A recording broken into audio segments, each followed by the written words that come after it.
নাসারারা বলতেছে তিন প্রশ্ন, বলে মুহাম্মদ যদি নবী হয় তাকে তিন প্রশ্ন করবা। এক নম্বর প্রশ্ন, সন্তান কখন বাবা মায়ের মতো হয়, কখন বাপের মতো হয়, কখন মায়ের মতো হয়। দুই নম্বর, জান্নাতের প্রথম খাদ্য কি। তিন নম্বর, কিয়ামতের আগে সর্বপ্রথম কোন দিক থেকে আগুন বের হবে। কয় প্রশ্ন? কারা বলেছিল? নাসারা। হাদিসের মধ্যে কে বলছে এটার কোনো স্পষ্ট উল্লেখ নাই, তবে ইসরাইলি রওয়ায়াতের মধ্যে আছে। আমার কাছে কিতাব আছে আল ইসরাইলিয়াত, এই ইসরাইলিয়াতের মধ্যে এটাকে বিন্যাস করছেন। তোই আসছে রাসূলের কাছে, জনাবে মুহাম্মদুর রাসূলুল্লাহ সাল্লাল্লাহু আলাইহি ওয়াসাল্লামকে মক্কার মুশরিকরা বলল, মুহাম্মদ তুমি তো তোমাকে নবী বলে দাবি করো, বলে তুমি যদি তোমাকে নবী বলে দাবি করো তাহলে আমাদেরকে এই তিন প্রশ্নের উত্তর দিতে হবে। নবী মুহাম্মদুর রাসূলুল্লাহ জানেন, বলে আমি তো আমার থেকে কোনো কিছুই বলি না যতক্ষণ পর্যন্ত রব্বুল আলামিনের ইশারা হয় না। মৌলবী হারগিজ না গুফতা তা না গুফতা মৌলানা, মৌলানা হারগিজ না গুফতা তা না গুফতা মুস্তাফা, মুস্তাফা হারগিজ না গুফতা তা না গুফতা জিবরাইল, জিবরাইল হারগিজ না গুফতা তা না গুফতা রব্বুল জলিল। বলে গ্রামগঞ্জের মৌলবীরা, যারা আল্লাহ ওয়ালা মৌলবী, যারা আল্লাহকে ভয় করে, আল্লাহ ভীরু মৌলবী, তারা কোনদিন জবান থেকে কোনো কথা বলে না যতদিন পর্যন্ত আল্লাহ ওয়ালা মৌলানাদের থেকে শুনে নাই। আল্লাহ ওয়ালা মাওলানারা, আল্লাহ ওয়ালা মাওলানারা ততক্ষণ পর্যন্ত জবান খুলে নাই যতক্ষণ পর্যন্ত নবী মুহাম্মদুর রাসূলুল্লাহর সূত্রে, সনদ সহিহ সূত্রে হাদিস পায় নাই, কোরআনের আয়াত পায় নাই। বলে মুহাম্মদুর রাসূলুল্লাহ ততক্ষণ পর্যন্ত ঠোঁট লাড়তেন না, লা তুহাররিক বিহি লিসানাক, লা তুহাররিক বিহি লিসানাক। জনাবে মুহাম্মদুর রাসূলুল্লাহ ঠোঁট পর্যন্ত লাড়তেন না যতক্ষণ পর্যন্ত জিবরিল আমিন আসতেন না। বলে জিবরিল আমিন ততক্ষণ পর্যন্ত বলতেন না যতক্ষণ পর্যন্ত রব্বুল জলিল আল্লাহ পাক রব্বুল আলামিন উনাকে শিখান নাই। আল্লাহু আকবার। এবার নবী মুহাম্মদুর রাসূলুল্লাহ বলতেছে, ঠিক আছে আগামী কালকে উত্তর দিব। রাসূল তো জানে আগামী কালকে কি আসবে, ওহী আসবে, আমার বন্ধু নিয়ে আসবে। এটা যেহেতু লম্বা জবাব, আল্লাহ পাক রব্বুল আলামিন বলে, মুহাম্মদ কি করলি এটা? মুকাররবিনরা বেশতর হায়রান বাবাত, যারা যত নিকটে হয় অল্প অপরাধের কারণে অভিমান বেশি করে, রাগ বেশি করে। আল্লাহ বলে, মুহাম্মদ তুমি ইনশাআল্লাহ কেন বললা না? ওয়ালা তাকুলান্না লিশাইইন ইন্নী ফাইলুন যালিকা গাদা ইল্লা আইয়াশা আল্লাহ। হে মুহাম্মদ তুই ইনশাআল্লাহ কেন বললি না? ইনশাআল্লাহ না বলার কারণে আমি আল্লাহ তোর 15 দিন পর্যন্ত ওহী বন্ধ রাখলাম। এবার কাফেররা আসে, বলে মুহাম্মদ কই তিন প্রশ্নের উত্তর দে। রাসূল কোনো কথা বলেন না। এবার আবার কিছু কাফের আসে, বলে মুহাম্মদ কই তোর উত্তর। আল্লাহ রাসূল কোনো কথা বলেন না। এইভাবে কাফেররা টিটকারি করে, মজাক করে, আর রাসূল সাল্লাল্লাহু আলাইহি ওয়াসাল্লামকে কষ্ট দেয়। একদিন যায়, 2 দিন যায়, 3 দিন যায়, 10 দিন অতিবাহিত হয়ে গেল। নবী মুহাম্মদুর রাসূলুল্লাহ বলে, হায় রে আমার কাছে ওহী কেন আসতেছে না, কি অপরাধ করলাম? এবার নবী মুহাম্মদুর রাসূলুল্লাহ বলে, হায় যদি নবী উম্মতে মুহাম্মদের জন্য আত্মহত্যা জায়েজ থাকতো, আমি মুহাম্মদ সর্বপ্রথম আত্মহত্যা করতাম। এই পরিমাণ কষ্ট কাফেররা দিয়েছে। এই কথা কল্পনা করতে দেরি আল্লাহ পাক রব্বুল আলামিন সূরাতুদ দুহা নাযিল করে, বলে মুহাম্মদ ওয়াদ-দুহা ওয়াল-লাইলি ইযা সাজা। বলে মুহাম্মদ তোর চেহারা কালো হয় নাই, মনে হয় যেন আকাশ মেঘাচ্ছন্ন হয়ে আসতেছে। আল্লাহু আকবার। আস্তে আস্তে আল্লাহ বলে, ওয়ালা সাওফা ইউতিকা রাব্বুকা ফাতারদা। বন্ধু তোমাকে আমি নারাজ করে ফেলছি, এবার আমি আল্লাহ তোমাকে খুশি করব, এমন খুশি করব যে খুশি আর কোন পয়গম্বরকে আমি করব না। আল্লাহু আকবার। এই পরিমাণ খুশি করবে আল্লাহ। আল্লাহ পাক রব্বুল আলামিন এই সূরা নাযিল করার পরে নবী মুহাম্মদুর রাসূলুল্লাহ বলে জিবরাইলকে, বলে ভাই এটা কি আসলে আল্লাহ ঠিকই বলছে না আমাকে সান্ত্বনা দিছে? আল্লাহ আবার ওহী পাঠায় বলতেছে, মুহাম্মদ কি তোমার সন্দেহ হয়? তোমার কি সন্দেহ হয়? বলে না ইয়া আল্লাহ, সন্দেহ না, আমি হাকে ইতমিনানে কলবের জন্য আমি আমার বন্ধুকে জিজ্ঞাসা করছি। তো রাসূল বলছে, যদি আল্লাহ আপনি তো মিথ্যা বলেন না, আপনার কথা সত্য, তবে এইটা মনে রাখেন, আমি মুহাম্মদ ততক্ষণ পর্যন্ত খুশি হব না যতক্ষণ পর্যন্ত আমার একটা কালমা পড়নেওয়ালা উম্মত জাহান্নামে থাকবে, ততক্ষণ পর্যন্ত আমি মুহাম্মদ খুশি হব না। কি মায়ার নবী পাইলাম। ওই মায়ার নবীটাকে মাইনাস করি আমার ফোলাটারা আমি ইঞ্জিনিয়ার বানাইতেছি। ওই নবীর মায়া বাদ দিয়ে আমি আমার ছেলেকে ডাক্তার বানাইলাম। ওই ডাক্তার ফেসবুকে স্ট্যাটাস দে বলে কোরআনের এই আয়াতটা ভুল। কেন ভুল বললো? তার গবেষণার সাথে মিলে নাই। আরে ইমানদার কারে বলে? ইসলাম মানে কি? ইসলামের অর্থ হলো গেরদান নেহাদান, গেরদান ছেড়ে দেওয়া, বুঝে আসুক আর না আসুক আমি ইসলামের জন্য দিয়ে দিলাম। সব বুঝে আসবে? মাথা কি আপনার এটা এত বড় নাকি? বলেন না, মাথা এটা এত বড় যে বুঝে আসবে?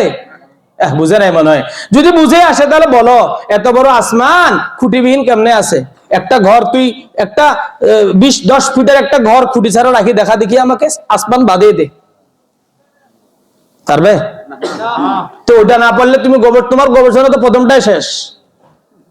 আল্লাহ পাক রব্বুল আলামিন বলে, বান্দা হুয়াল্লাযী খালাকা লাকুম মা ফিল আরদি জামিআ, যা বানাইলাম তোমার কল্যাণের জন্য বানাইলাম।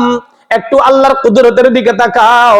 আমি দুনিয়ার প্রত্যেকটা জিনিসকে জোড়া জোড়া বানাইলাম, কিন্তু আমি আল্লাহ তোমার একটা জিনিসকে বেজোড়া বানাইছি। সেই জিনিসটার নাম হলো রূহ। কি বানাইছে? বেজোর। বেজোর বলেন না, কি বানাইছে? বেজোর। কেন? কুলির রূহু মিন আমরি রাব্বি, 15 দিন পরে ওহী নাযিল হওয়া শুরু হইলো। এবার নবীকে বলে, ও নবী, ইয়াসআলুনাকা আনির রূহ, আপনাকে কাফেররা প্রশ্ন করবে, ইয়াসআলুনাকা আনির রূহ, হে মুহাম্মদ রূহ এটা কি? বলে তুমি উত্তর দিয়ে দাও, কুলির রূহু মিন আমরি রাব্বি, আমি রব্বুল আলামিনের পক্ষ থেকে একটা বাতাস, একটা নির্দেশ। বলে এই রূহটা কোথায় আছে? দুনিয়ার আজও পর্যন্ত কোন গবেষক গবেষণা করে বের করতে পারে নাই। পারছে? কোথায় আছে? বলে মাথার তালু তো কখনো কখনো ছোট বাচ্চার মাথার তালু উঠানামা করে। বলে এই রূহটাকে মাথার তালুতে নাকি? বলে না না। বলে এই কখনো কখনো এই জায়গার মধ্যে উঠানামা করে। বলে এই জায়গায় নাকি? বলে না না। বলে কখনো এই জায়গায় লাফালাফি করে, এই জায়গায় নি কোনো? বলে না। বলে এই রূহটাকে আল্লাহ কোথায় রাখছে দুনিয়ার কেউ জানে না। আল্লাহ পাক রব্বুল আলামিন বলে, বান্দারে তোর এই কলবটাকে যদি রূহের সাথে মিসিং করো, আমি আল্লাহ তোমার হয়ে যাই। তুমি যা বলবা তা করি, তুমি যা যা ধরবা সেটাই হয়ে যাবে, যা বলবা সেটাই হয়ে যাবে। আর যদি তোমার এই কলবটাকে নফসের তাবে করে দাও, মকুন নফসে আম্মারা রারা পাইরবি, শেখ সাদি রহমতুল্লাহি আলাইহি উনি বলে, খবরদার নফসে আম্মারার অনুগত্য করবা না। কোরআনের মধ্যে নফস আসছে মোটামুটি স্পষ্ট ভাবে। নফসের কথা 3 প্রকার, কিন্তু মোটামুটি নফস হলো 12 প্রকার। 3 প্রকার বিশুদ্ধ এবং কুশুদ্ধ। 1 নম্বর নফসে আম্মারা, 2 নম্বর নফসে লাওয়ামা, 3 নম্বর নফসে মুতমাইন্না। কয়টা নফস? জোরে বলেন কয়টা? 13 নম্বর পারার 1ম নম্বর পৃষ্ঠার মধ্যে আল্লাহ বলে, ওয়ামা উবাররিউ নাফসি ইন্নান নাফসা লাআম্মারাতুম বিসু, খবরদার তোমার নফসে আম্মারা তোমাকে খারাপ কাজের দিকে ডাকবে, গুনার দিকে ডাকবে। বলে ওই দিকে যাইবা না। মেলার দিকে তোমাকে ডাকবে, যাইবা না। তোমাকে গানের দিকে ডাকবে, তুমি যাইবা না। যদি গানের দিকে যাও আমি আল্লাহ তোমার সাথে নাই। যে ব্যক্তি কলবকে রূহের সাথে মিলাইবে, আল্লাহ বলে, বান্দা ওয়াহুয়া মাকুম, তুই যেখানে যা আমি সেখানে আছি। আল্লাহ পাক রব্বুল আলামিন বলে, ওয়া নাহনু আকরাবু ইলাইহি মিন হাবলিল ওয়ারিদ, বলে আমি আল্লাহ তোর শাহিরক থেকেও কাছে। এর মানে আল্লাহ বলে, কেন আল্লাহ কাছে? কুলির রূহু মিন আমরি রাব্বি, রূহ তো এটা রবের পক্ষ থেকে। এই রূহটা কোথায় আছে কেউ জানে না। গুয়াকে পক্ষান্তরে এই রূহটাই আমার আল্লাহ। বলেন এই রূহটাই আমার আল্লাহ। এটা কুদরত, এটা কুদরত। বলে এটা কি? কুদরত। এটা বোঝা বড় মুশকিল, কথা এলোমেলো হয়ে যাচ্ছে। সর্বশেষ কথা, এই রূহটাকে কলবের সাথে মিলাই নিবেন। কলবকে বলবেন, কলব শুন। পটিয়ার মুফতি সাহেব হুজুরের ঘটনা, উনি খাদেমকে বলতেছে, ফইয়া সালে এগোই, দোকান থেকে চা নিয়ে আসছে, গরম চা। কারণ চট্টগ্রামের মানুষ চা না খাইলে মাথা খারাপ হয়ে যায়। খাদেমে গরম চা নিয়ে আসছে, আনার পরে মুফতি সাহেব হুজুর রাহমাতুল্লাহি আলাইহি চার মধ্যে ঠান্ডা পানি নিয়ে ঢালতেছে, আর মনকে বলতেছে, নফসকে বলতেছে, ও নফস খা খা, গরম খা। দিতেছে ঠান্ডা পানি, আর কি কয়, গরম খা। মানে কি? নফসের বিরোধিতা। নফসের বিরোধিতা। যে ব্যক্তি নফসের পক্ষে কাজ করবে, মনে করবেন আমার কাছে আল্লাহ নাই, আল্লাহর রহমতের হাত আমার থেকে উঠাই নিয়েছে। যে নফস অনুযায়ী চলে, এক আল্লাহর ওলি অসুস্থ হয়ে গেছে, হাজার হাজার মুরিদ। ওই এলাকার মধ্যে একজন পাদ্রী ছিল, পাদ্রী। সে বেঈমান, কিন্তু তার কাছে এক অলৌকিক ক্ষমতা ছিল। যত বড় রোগী হোক না কেন, তার দিকে যদি একবার নজর দেয়, ওই রোগী সুস্থ হয়ে যায়।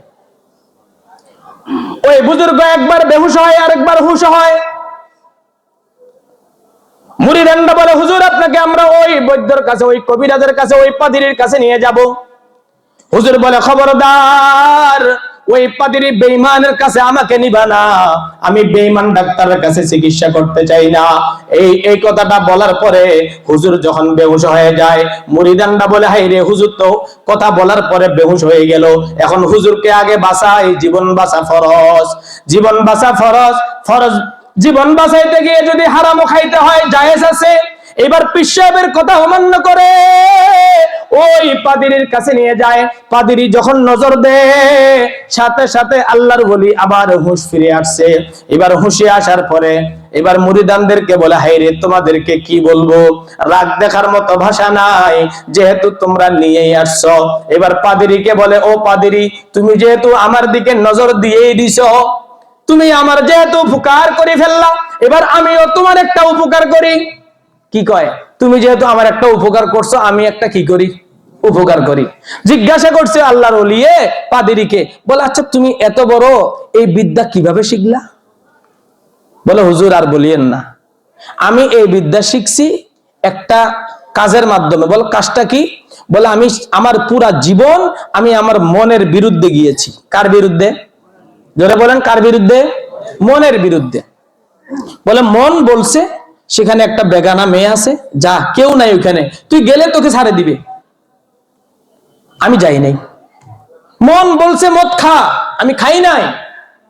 আমি আমার পুরা জীবনকে মতের বিরুদ্ধে চালিয়েছি, যার ফলে আল্লাহ আমাকে এমন এক অলৌকিক শক্তি দিয়েছে, যত বড়ই রোগী হোক, আমি দর্শন দিতে দেরি, সে সুস্থ হতে দেরি হয় না। এবার আল্লাহর ওলি বলতেছে, আচ্ছা বলেন তো আপনি কোন ধর্ম পালন করেন? বলে, ইহুদি ধর্ম। বলেন তো কোরআন সত্য না মিথ্যা? বলে, সত্য। বলেন নবী মুহাম্মদুর রাসূলুল্লাহ সত্য না মিথ্যা? বলে, সত্য। বলেন তো নবী মুহাম্মদুর রাসূলুল্লাহ আসার পরে আর তাওরীতের কোনো দাম আছে? বলেন না। বলে, এটা রহিত হয়ে গেছে, আমি জানি। বলে, আচ্ছা বলো, তোমার কি মনে চায় যে আমি নবী মুহাম্মদের উপরে ঈমান আনি? বলেন না। কি কয়? না। এবার আল্লাহর ওলি বলতেছে, তুমি যে সারা জীবন মনের উল্টা করলা, আজকে কি মনের বিরুদ্ধে গিয়ে কি তোমার এই যোগ্যতাটাকে নষ্ট করে ফেলবা, নাকি আজকেও নফসের মনের বিরোধিতা করবা? কিছুক্ষণ চিন্তা করি বলে, আমি এতদিন এত সাধনার মাধ্যমে নফসের উল্টা করে এটা সাধনা করলাম, আজকে আপনার একটা কথার কারণে আমি নষ্ট করে দিব? হতে পারে না। আপনার ধর্ম গ্রহণ করলাম, আল্লাহর ধর্ম গ্রহণ করলাম, মুহাম্মদুর রাসূলুল্লাহর উপরে ঈমান আনলাম। সুবহানাল্লাহ। নফসের বিরোধিতা ইমানদার বানায়। বলেন, নফসের বিরোধিতা কি বানায়? ইমানদার বানায়। নফসের পক্ষে গেলে ফেরাউন বানায়, নমরুদ বানায়। নফসের পক্ষে গেলে রাষ্ট্রদ্রোহী বানায়। নফসের বিরুদ্ধে গেলে, নফসের পক্ষে গেলে আপনাকে সন্ত্রাস বানায়। এই জন্য নফসের পক্ষে যাব না, সর্বদা কোথায় থাকবো? নফসের বিরুদ্ধে। নফসের বিরুদ্ধে যদি থাকেন, কলব, নফস, রূহ তিনটাই যখন এক হয়ে যায়, ওই আল্লাহর বান্দা যখন মৃত্যুবরণ করে, আল্লাহ পাক রব্বুল আলামিন বলে, ফাদাখালাল জান্নাহ। এই যা। কোথায় যা? বলেন না, কোথায় যা? জান্নাতে যা। সুবহানাল্লাহ বলেন। আল্লাহু আকবার। বলে, জান্নাত কি জিনিস? আল্লাহ বলে, ওয়াসারিউ ইলা মাগফিরাতিম মির রাব্বিকুম ওয়া জান্নাতিন আরদুহাস সামাওয়াতু ওয়াল আরদ। আল্লাহ বলে, বান্দা কোথায় দৌড়াদৌড়ি করতেছো? কোথায় তুমি দৌড়াদৌড়ি করতেছো? তুমি মনে করছিলা চেয়ারম্যান সাহেবের কাছে গেলে তোমার সমাধান হবে, তুমি মনে করছিলা মেম্বার সাহেবের কাছে গেলে তোমার সমাধান হবে, তুমি মনে করছিলা এমপি সাহেবের কাছে গেলে সমাধান হবে। আল্লাহ বলে বান্দারে না না, তুই আমার কাছে আয়, ওয়াসারিউ ইলা মাগফিরাতিম মির রাব্বিকুম, তোর রবের মাগফিরাতের দিকে দৌড়া, আমি আল্লাহ তোর সমাধান করে দিব। সমাধানের পরে একটা জান্নাত দিব, যেই জান্নাতের প্রশস্ততা আসমান এবং জমিনের দূরত্ব যতটুকু তার থেকেও বেশি। আল্লাহু আকবার। এবার আল্লাহ পাক রব্বুল আলামিন সূরাতুল হাদীদের মধ্যে কি বলেন দেখেন, মেহমান চলে আসছে, আমি আর কথা লম্বা করব না। সূরা হাদীদের মধ্যে আল্লাহ পাক রব্বুল আলামিন বান্দাদেরকে একটা খুশখবরি সুসংবাদ দিতেছে, শুনেন, এটা বলে আমি শেষ করে দিব। আল্লাহ বলে ইয়াউমা তারাল মুমিনিনা ওয়াল মুমিনাতি ইয়াসআ নূরুহুম বাইনা আইদিহিম ওয়া বিআইমানিহিম বুশরাকুমুল ইয়াউম জান্নাতুন তাজরি মিন তাহতিহাল আনহার। আল্লাহ বলে, এ বান্দা শুন, ইয়াউমা দেখবি, ইয়াউমা তারা তোমরা দেখবা, অথবা রাসূলকে বলতেছে অথবা ঈমানদারদেরকে বলতেছে, বলে ইয়াউমা মানে ওই দিন। কোন দিন? কিয়ামতের দিন। মাশাআল্লাহ, বুঝতেছে সবাই, কিয়ামতের দিন। তারাল মুমিনিনা ওয়াল মুমিনাত, ঈমানদার পুরুষ এবং ঈমানদার মহিলারা দেখবে, ইয়াসআ নূরুহুম বাইনা আইদিহিম ওয়া বিআইমানিহিম, তারা যাইতেছে নূরের সাথে। কিসের সাথে? নূর। নূরটা কোথায়? বাইনা আইদিহিম, দুই হাতের মাঝখানে নূরের জায়গা হলো কপাল, এটা সেজদার জায়গা। গুররুম মুহাজ্জালিন, হাদিসের মধ্যে আসছে গুররুম মুহাজ্জালিন। ঈমানদাররা সেজদা করার কারণে, উযু করার কারণে নামাজের অঙ্গগুলা জ্বলবে। এখানে একটা টর্চ লাইট হবে, টর্চ লাইট। যারা দেখবেন খনিতে কাজ করে, এখানে একটা লাইট লাগায় না? ডাক্তার একটা লাইট লাগায় না দেখার জন্য? আল্লাহ বলে বাইনা আইদিহিম, দুই হাতের মাঝখানে একটা লাইট দিব আমি আল্লাহ। আরেকটা ওয়া বিআইমানিহিম, তোমাকে তোমার ডান কাঁধের মধ্যে একটা নূর দিব, একটা লাইট দিব। এই নূরটার নাম হলো কিরামান কাতিবিন।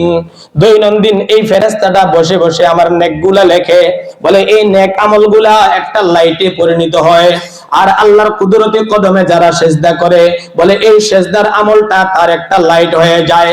বলে এই লাইট নিয়ে হাশরের ময়দানে যাবে। হাশরের ময়দানের বাহন কি? বলে কোরবানির জন্তু পিঠের উপরে বসবে, এই লাইটের আলো দিয়ে যাবে। আর এক শ্রেণীর ঘোষণাকারী ঘোষণা দিবে, বুশরাকুমুল ইয়াউম, এই লাইটওয়ালারা শুনো, আজকে তোমাদেরকে সুসংবাদ। ও লাইটওয়ালারা শুনো, আজকে তোমাদেরকে সুসংবাদ। কিসের সুসংবাদ? বলে জান্নাত, আজকে তোমাদেরকে জান্নাতের সুসংবাদ। জান্নাতটা কিরকম হবে? জান্নাতে কি থাকবে? লম্বা আলোচনা নাই। বলে তাজরি মিন তাহতিহাল আনহার, বলে যারা তোমরা ট্যুর করো ওই লন্ডনের নদী সাগর দেখার জন্য, শ্রীলঙ্কাতে যাও, মালদ্বীপে যাও, মালয়েশিয়াতে যাও, আল্লাহ পাক রব্বুল আলামিন বলেন, ও নদী প্রেমিকরা, ও সুইমিং পাগলরা, আমি আল্লাহ তোদের জন্য জান্নাতের মধ্যে সুইমিং পুলের ব্যবস্থা করব। আমি আল্লাহ তোদের জন্য লেকের ব্যবস্থা করব। আমি আল্লাহ তোর জন্য স্পিরিট বোর্ডের ব্যবস্থা করব। জান্নাতিন তাজরি মিন তাহতিহাল আনহার, জান্নাতের মধ্যে অনেকগুলা নদী থাকবে, অনেকগুলা নদী থাকবে। এই নদীগুলা সাধারণ কোনো পানি নয়। আরেক আয়াতের মধ্যে আল্লাহ বলে, মাসালুল জান্নাতিল্লাতী উইদাল মুত্তাকুন ফিহা আনহারুম মিন মাইন গায়রি আসিন ওয়া আনহারুম মিন লাবানিল লাম ইয়াতাগায়্যার তা'আমু ওয়া আনহারুম মিন খামরিল লাযযাতিল লিশশারিবিন। আপনার জান্নাতের নহরগুলা, নদীগুলা শরাবের নদী, মদের নদী। জান্নাতের নদীগুলা দুধের নদী, জান্নাতের নদীগুলা মধুর নদী। বলে এক একটা দুধের মজা এক এক রকম। সুবহানাল্লাহ বলে।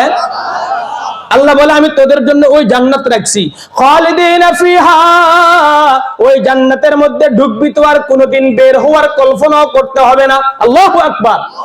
কেউ কোনোদিন কল্পনাও করবে না বের হওয়ার জন্য। আল্লাহ বলে, যালিকা হুয়াল ফাওজুল আযীম, যারা জান্নাত পাইলো, যারা টর্চলাইট পাইলো, তাদের কপাল ভালো। বলেন, তাদের কপাল ভালো। এবার আরেকটা প্রতিপক্ষ আছে, মুনাফিক।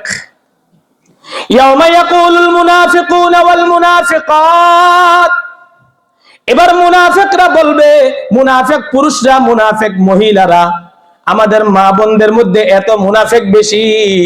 কোন স্ত্রী যদি সুখের সংসার করে, ওই সুখের সংসারটাকে ভাঙার জন্য আমার খালা, আমার মা, আমার নানি, আমার দাদি, আমার ভাবি ওখানে একটু মিঠা লাগাই দিয়ে আসে, লাগায় কিনা? এটা তাদের কমন একটি কালচার। আল্লাহ হেফাজত করুক, বলেন আমিন। যেহেতু মহিলা মাদ্রাসা, এই জন্য একটু করে বললাম, বেশি বললে মন খারাপ করবে আবার। ইয়াউমা ইয়াকুলুল মুনাফিকুনা ওয়াল মুনাফিকাত, মুনাফিক পুরুষ এবং মুনাফিক মহিলারা ওই কিয়ামতের দিন বলবে, কাদেরকে? লিল্লাযিনা আমানু, যারা ঈমান আনছে তাদেরকে, ওই টর্চলাইট ওয়ালা ঈমানদারদেরকে বলবে, উনজুরুনা, একটু আমাদের দিকে দেখো না রে বাবা, ও রহিমুল্লাহ, একটু আমাদের দিকে দেখ না, লাইটটা একটু আমাকেও দেখা। নাকাতাবিস মিন নূরিকুম, তোমাদের লাইটের আলো দিয়ে আমি একটু চলি, তোমার লাইট থেকে আমি একটু, তোমার পাওয়ার ব্যাংকটা থেকে আমি একটু কিনি, চার্জ নি। আল্লাহ বলবে, আল্লাহু আকবার। আল্লাহ যে কোরআনের আয়াতে বলছে 1 নম্বর পারার 1ম নম্বর পৃষ্ঠায়, আল্লাহু ইস্তাহজিউ বিহিম, আল্লাহ তোদের সাথেও মজাক করবে। মজাকের দিনটা হলো কিয়ামতের ময়দান। অদৃশ্যভাবে আল্লাহ গায়বী আওয়াজ দিবে, কিল, কিলা মজহুলের সিগা, যার কর্তা জানা নাই, অদৃশ্য আওয়াজ আসবে, কিল ইরজিউ ওয়ারাআকুম, মুনাফিকদেরকে বলবে, মুনাফিক সামনে কেন যাইতেছস? তোদের জন্য তো টর্চ লাইটের ব্যবস্থা পিছনে আছে, পিছনে আয়। কোথায় আসবে? পিছনে দৌড়ে আসবে টর্চ লাইট নিতে। ওয়ারাআকুম, পিছনে যখন আসবে, ফালতামিসু নূরা, তারা নূর নেওয়ার জন্য, টর্চ লাইটের আলো নেওয়ার জন্য আসবে। ফাজুরিবা বাইনাহুম বিসুরিল লাহু বাব, ওই ঈমানদার এবং মুনাফিকদের মাঝে আল্লাহ একটা দরজা, পার্টিশন, বাব ফেলে দিবে। যে দরজা দিয়ে, এটাকে কেউ কেউ আরাব বলছে, এটাকে কেউ কেউ কি বলছে? আরাব। একটা হলো ওয়ানাদা আসহাবুল জান্নাহ, একটা হলো ওয়ানাদা আসহাবুল আরাব, একটা হলো ওয়ানাদা আসহাবুন নার। 3টা জামাত, একটা জাহান্নামী, একটা জান্নাতি, আর একটা এখনো জান্নাত জাহান্নামের সিদ্ধান্ত হয় নাই। এরা জাহান্নামীদেরকেও দেখতেছে, জান্নাতীদেরকেও দেখতেছে। জান্নাতীদের দিকে একবার তাকায়, জাহান্নামীদের দিকে আরেকবার তাকায়, তাকাইয়া আল্লাহকে বলে, ওগো আল্লাহ, এই জাহান্নাম থেকে ফানা দাও, আল্লাহ তুমি এই জান্নাতে প্রবেশ করাইয়া দাও। আল্লাহ বলে, বিসুরিল্লাহু বাব, মুনাফিক এবং ঈমানদারের মাঝে একটা পার্টিশন হয়ে যাবে। বাতিনুহু ফীহির রাহমা, আল্লাহ বলে, বান্দা ওই পার্টিশনের ভিতরে যদি থাকতে চাস, লাইটওয়ালা যদি হতে চাস, বাতিনুহু ফীহির রাহমা, আমার রহমত দিয়ে বাতেনটাকে, কলবটাকে সাজা। বলেন, কলবটাকে সাজান। সাজাবো তো ইনশাআল্লাহ? বলেন, জোরে বলেন, কি সাজাবো? কলব সাজাবো। বলেন, কি সাজাবো? কলব সাজাবো। এগুলো রাসূল ওয়াদা নিতেন। অনেকে ওয়াদা নিলে মন খারাপ করে, বলে হ্যাঁ ফজরের নামাজ কে কে পড়ছে, এটা আসলে খারাপ জিনিস, কারণ অনেকে মন খারাপ করে। এটার জন্য ওয়াদা উৎসাহিত করার জন্য রাসূল বলছে, বলেন আমরা কি সাজাবো? জোরে বলেন, জোরে বলেন, কি সাজাবো? বলে, কলব কিভাবে সাজে? আল্লাযীনা আমানু, বলে ঈমানদাররা কলব তুমি কিভাবে সাজাইবা? আলা বিযিকরিল্লাহি তাতমাইন্নুল কুলুব। আল্লাহ পাক রব্বুল আলামিন বলে, প্রশান্ত কলব যদি বানাইতে চাও, তাহলে আল্লাহর জিকির করো। যারা আল্লাহ জিকির করে, মসজিদের মধ্যে দলবদ্ধ হয়ে জিকির করে, বলে তাদেরকে তোকমা লাগায়, বলে এগুলা ভণ্ড। ও বান্দা, তুমিও জিকিরের মধ্যে লেগে যাও। জিকির করনে ওয়ালাদেরকে মসজিদ থেকে বের করিও না, নিজেও জিকির করো না। জিকির করনে ওয়ালাদেরকেও জিকির কেন করতে দাও না? জাহান্নামের 2 জনের বোঝা তুমি বহন করিও না, ঠিক কি না? বাতিনুহু ফীহির রাহমা, আল্লাহর রহমত দ্বারা বাতিনকে সাজাও। ওয়া যাহিরুহু মিন কিবালিহিল আযাব, আর যারা অদৃশ্য মানে এই দুনিয়ার চাকচিক্য দেখে যারা সাজাইছে, বলে অপেক্ষা কর, তোর জন্য আযাব অপেক্ষা করতেছে। আল্লাহ পাক রব্বুল আলামিন আমাদেরকে সবাইকে দুনিয়াবি চাকচিক্য থেকে কানকে, চোখকে হেফাজত করব, এই কলবকে জিকিরের মাধ্যমে সাজাবো ইনশাআল্লাহ। সব চাইতে বড় জিকির লা ইলাহা ইল্লাল্লাহ। বলেন, আফজালুজ জিকরি লা ইলাহা ইল্লাল্লাহ। কোরআনের মধ্যে জিকির চার মানার জন্য আসছে। এক নম্বর মানা হলো কোরআন, ইন্না নাহনু নাযালনা যিকরা ওয়া ইন্না লাহু লাহাফিজুন। দুই নম্বর জিকিরের মানা আল্লাযীনা ইয়াযকুরুনাল্লাহা কিয়ামা, দুই নম্বর জিকিরের অর্থ হলো নামাজ। তিন নম্বর জিকির ইয়া আইয়ুহাল্লাযীনা আমানু যকুরুল্লাহা যিকরান কাসীরা, আল্লাহ আল্লাহ পাক রব্বুল আলামিনকে তাসবিহের মাধ্যমে স্মরণ করা। চার নম্বর জিকির ওয়া যাক্কির ফা ইন্নায যিকরা তানফাউল মুমিনিন। আজকের এই মাহফিলে যারা বসছেন কামিয়াব হয়ে গেছেন, যারা বসেন নাই কপাল খারাপ হয়ে গেছে, যারা নামাজ পড়ছে কপাল খুলে গেছে, যারা তাসবিহ আদায় করছে কপাল খুলে গিয়েছে, আর যারা এই কোরআন তেলাওয়াত করছে তাদের কপাল খুলে গিয়েছে। এই চারটা জিকির যেই বান্দা নিজের দৈনন্দিন আমলের মধ্যে আনবে, আল্লাহ বলে বান্দা তোর কলবকে প্রশান্ত কলব বানাই দিব, প্রশান্ত কলব নিয়ে আমার কাছে আসতে দেরি, আর আমি আল্লাহ বলবো বেগাইর হিসাব। কি হিসাব? বেগাই যা বান্দা, যা যা যা। আল্লাহ পাক রব্বুল আলামিন আমাদেরকে আমল করার জন্য, আমাকে আমল করার জন্য, আমার নফসে আম্মারাকে কন্ট্রোল করে নফসে মুতমাইন